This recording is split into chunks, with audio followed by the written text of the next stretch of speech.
লঙ্কা দিয়ে নুন দিয়ে লঙ্কাটা ডলে নিলাম। এই বড়ি ভাজা পেঁয়াজ মিক্সড করলাম। অল্প লঙ্কা দিয়েছি কেন প্রচণ্ড ঝাল এটা।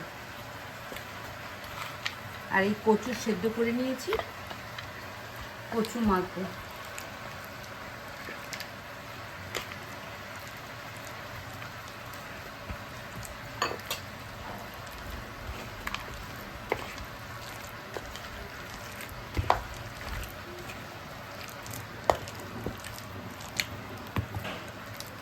একটু ভাতে ভাত খেতে ইচ্ছে করে। এখন সেদ্ধ।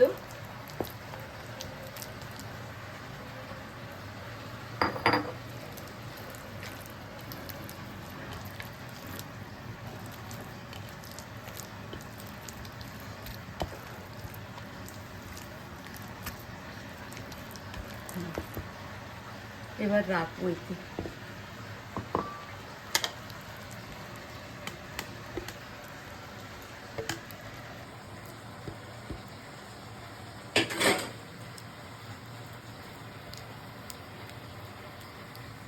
ভাতটাতে আলু ভাতের বদলে কচু ভাতে মেখে খেলে ভালো লাগবে।